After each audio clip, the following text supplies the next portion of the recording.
ઉધનામાં સાપ્તાહિક અખબાર ચલાવતા પત્રકારે 15 વર્ષની કિશોરી સાથે અડપલા કર્યા. સંબંધ નહીં બાંધે તો જાનથી મારી નાખવાની ધમકી પણ આપી હતી.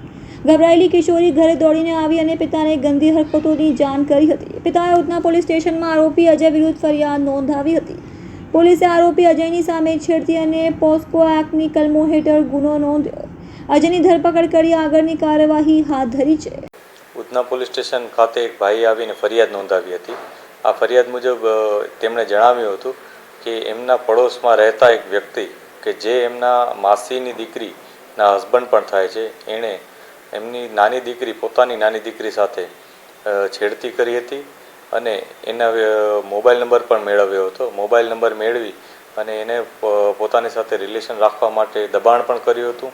એની સાથે સાથે આ વસ્તુ કોઈને કહેશે તો ધમકી પણ આપી હતી કે જાનથી મારી નાખવાની ધમકી, એ પ્રકારની નાની દીકરીને ડરાવી પણ હતી.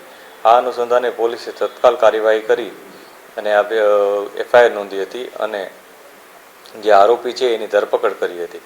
ધરપકડ બાદ પૂરતા એવિડન્સીસ મેળવવામાં આવ્યા છે અને જે પણ બીજી ડિટેલ છે અમે અત્યારે મેળવી રહ્યા છીએ.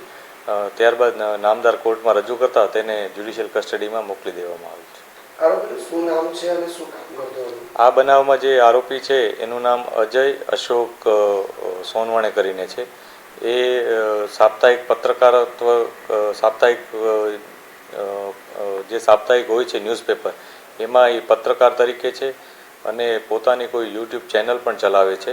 આ તમામ વિગતો અમે વેરીફાઈ કરી રહ્યા છીએ કે એ કયા નેજા હેઠળ પત્રકારત્વ કરે છે અથવા કના નામ હેઠળ એ પોતાનું આ યુટ્યુબ ચેનલ ચલાવે છે અને એ પોતે ઓનર છે કે પોતે એમાં પત્રકાર તરીકે નોકરી કરે છે. એ તમામ વિગતો અમે વેરીફાઈ કરી રહ્યા છીએ.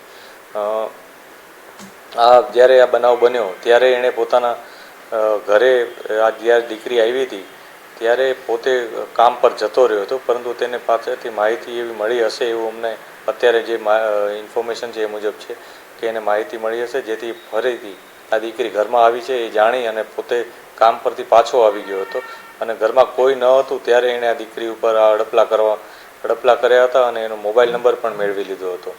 દીકરીએ અગાઉ પણ આનો મોબાઈલ નંબર બ્લોક કરી દીધો હતો, તો તેણે જબરજસ્તી મોબાઈલ લઈ અને એનો મોબાઈલ અનબ્લોક પણ કરી દીધો હતો. આ સમગ્ર બનાવમાં જે દીકરી નાની છે જે બાબતે પોલીસે પોક્સો હેઠળનો ગુનો નોંધેલ છે.